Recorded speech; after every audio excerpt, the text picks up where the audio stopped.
Nós deveríamos ter ficado longe, mas olha, éramos crianças, nós pensávamos que éramos imortais. Estávamos errados.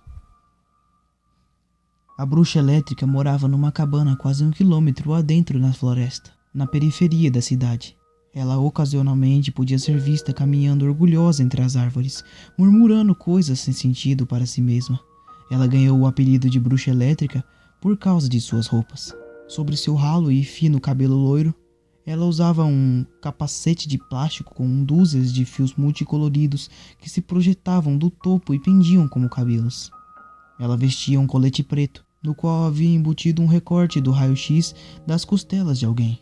Naturalmente, isso atraía o fascínio, e às vezes a ira das crianças na vizinhança. O principal delas foi Sam Winston. Ele era uma daquelas crianças nascidas com um instinto natural de procurar os diferentes do bando e puni-los. Foi ideia dele invadir a casa da bruxa elétrica. "Só quero olhar em volta", ele disse, entre mordidas da batata assada de outra criança. "Talvez tirar algumas fotos." O refeitório era barulhento, mas, mesmo assim, Sam falava alto demais. "Não seja idiota", disse eu, mas discretamente. "Você vai ser preso." "Preso?" Sam disse. "Isso nem ilegal é. Não é como se a bruxa louca fosse dona da cabana. Ela só mora lá. Nós temos tanto o direito de entrar lá quanto ela." "Continua sendo uma ideia estúpida. E se ela te pegar?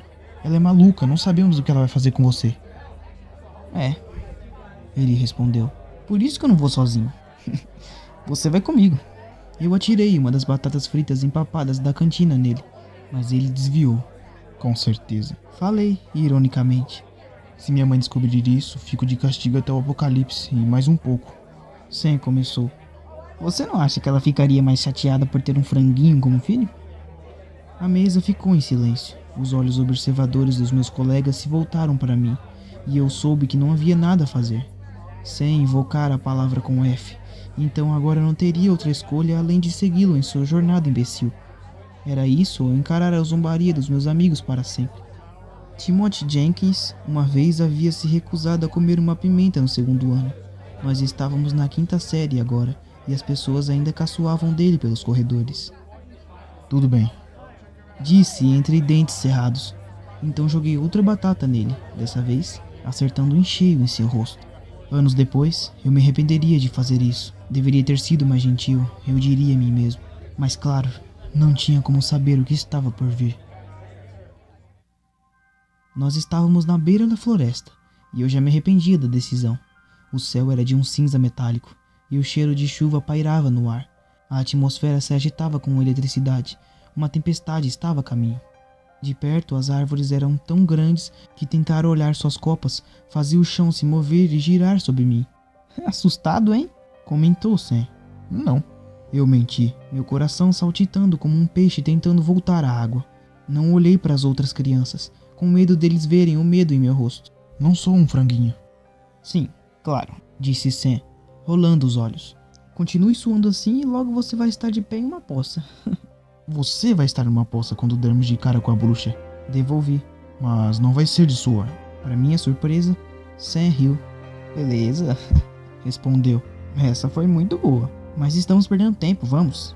Ele bateu forte nas minhas costas, e eu tropecei em direção às árvores. Tinha acabado de retomar meu equilíbrio quando vi ele correndo na minha frente. "Você vem?" ele gritou para mim, seguidos de outros 2 gritos. Eu suspirei, engolindo meu medo, e o segui.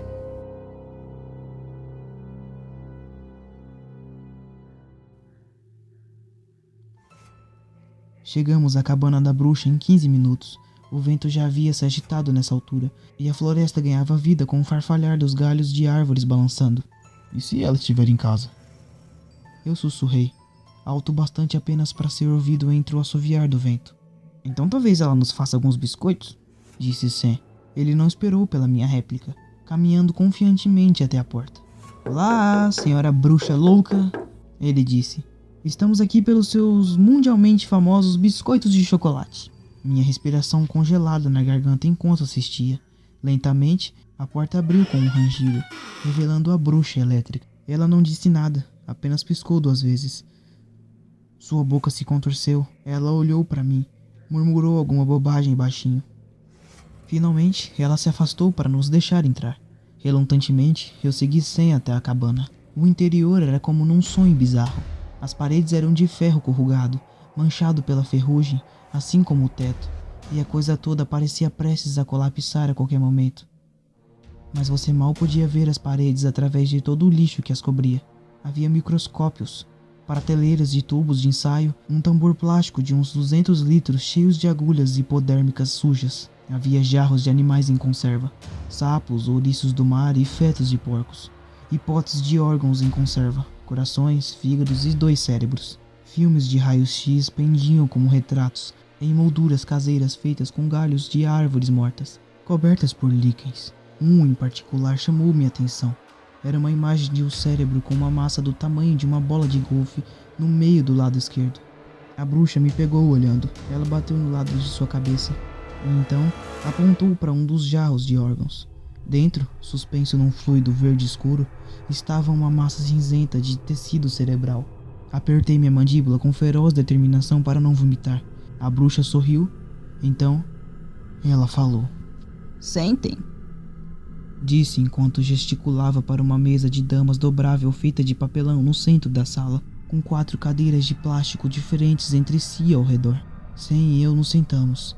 A bruxa sentou também, nos mostrando um sorriso amarelado e quase desdentado. É tão bom ter visitas. Ela disse. Vocês gostariam de um pouco de chá?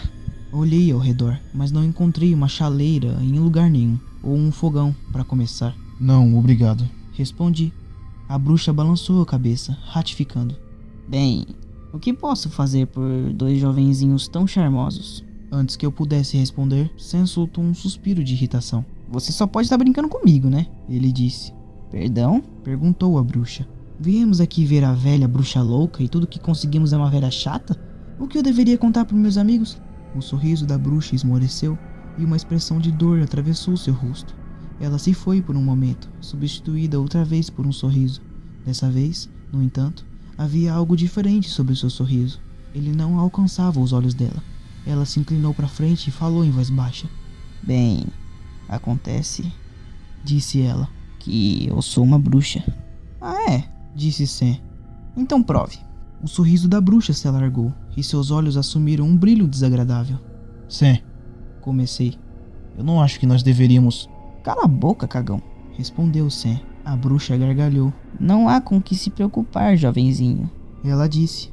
Na verdade, seu amigo deve estar animado. Tenho um presente muito especial para ele. Você tem? Disse Sam. Sua expressão era cautelosa, mas a ansiedade em sua voz o traiu. Ah, sim, disse a bruxa. Vou te mostrar. Ela se levantou e foi até o canto do barraco. Ela se agachou ao lado de um caldeirão de ferro preto que parecia pesado e removeu a tampa. Abaixando-se, ela tirou algo antes de recolocar a tampa pesada de metal, que fez um baque. Quando ela se virou, nós vimos um pequeno cristal que emitia um brilho azul na escuridão do barraco. Ela vasculhou uma gaveta e tirou de lá um velho medalhão. Destravando o pingente, ela colocou o cristal dentro. Então se virou e o deu para Sam, que apanhou aquilo com seus dedos gananciosos. Esse é um amuleto muito especial, disse a bruxa. Trará boa sorte ao portador. Com ele, você poderia governar o mundo algum dia. É mesmo, disse Sam. Qual é o truque? Sem truques, respondeu a bruxa. Apenas regras. A primeira regra é que toda noite antes de dormir, você precisa tirar o cristal e beijá-lo. Tenha em mente de o fazer muito gentilmente, ou ele vai quebrar. A segunda regra é que você não pode deixar ninguém usar, ou sua sorte será transferida para quem usar. A terceira regra é que você nunca deve tirá-lo. Quando ela terminou as regras, Sam já havia colocado o medalhão no pescoço. Ei, acho que você não é tão ruim assim, disse ele. Ele não fazia ideia. No dia seguinte, no intervalo, éramos astros do rock. Não só havíamos nos aventurados na floresta e conhecido a bruxa elétrica, mas também voltamos com um souvenir. O medalhão foi passado da mão esbaforida para a mão ansiosa, para que todos pudessem ver o cristal azul brilhante dentro dele. Sam não deixava ninguém usá-lo. assim como a bruxa havia aconselhado, mas ele estava cobrando $2 por vez para deixar as crianças beijá-lo para dar sorte. Assisti a coisa toda com uma sensação crescente de desconforto. Você tem certeza de que devia estar fazendo isso? Perguntei. Ele deu de ombros. A bruxa não disse nada que não podia. Balancei a cabeça e fui embora. Eu não queria fazer parte daquilo. O dia seguinte foi quando as coisas começaram a dar errado. A primeira coisa que notei foi que estavam faltando 2 alunos na nossa mesa no almoço. Randall Evans e Jacob Culver. Na verdade, o refeitório parecia bem menos barulhento que o normal, e quando olhei em volta, percebi que era porque nossa mesa não era a única com estudantes em falta. Quase todas estavam. Sam estava aqui, mas parecia que não havia dormido a noite toda. Sua pele estava pálida e enrugada, e pesadas olheiras descansavam sobre seus olhos cansados. Ei, você tá bem? Perguntei. Estou. Ele retrucou, soando mais cansado do que com raiva. Sério, porque você não parece. Fui interrompido por uma torrente de vômito esverdeado que irrompeu de sua boca, cobrindo toda a mesa. Todos na mesa se levantaram e ficaram boquiabertos diante de Sam, que se levantara e agora cambaleava perigosamente para frente e para trás. Eu disse, Falou ele. nunca me senti melhor. Isso foi a última coisa que ele disse antes de seu corpo despencar no chão como um lenço de papel molhado. Enfermeira! Eu chamei sem pensar. Enfermeira! Gritei até que a senhora Hutt, a enfermeira da escola, viesse apressada, enquanto suas gordas bochechas coravam. Ela se inclinou sobre a figura prostrada de Sam. Ele estava gemendo baixinho e apertando o medalhão que estava sob a camisa. Senhora Hutt levantou a camisa. Ela engoliu a própria respiração num som agudo e disse: "Ah, meu Deus!" O medalhão descansava sobre o peito de Sam. Atrás dele e ao redor, a pele havia se tomado preta. Senhora Hutt arrancou ele do pescoço, quebrando a corrente. Ela abriu o medalhão e, pela primeira vez, a ouvi xingar. Sam estava morto. Depois que ele desmaiou na escola, a enfermeira ligou para a emergência e uma ambulância o levou correndo para o hospital. Ele sucumbiu à sua doença 3 dias depois.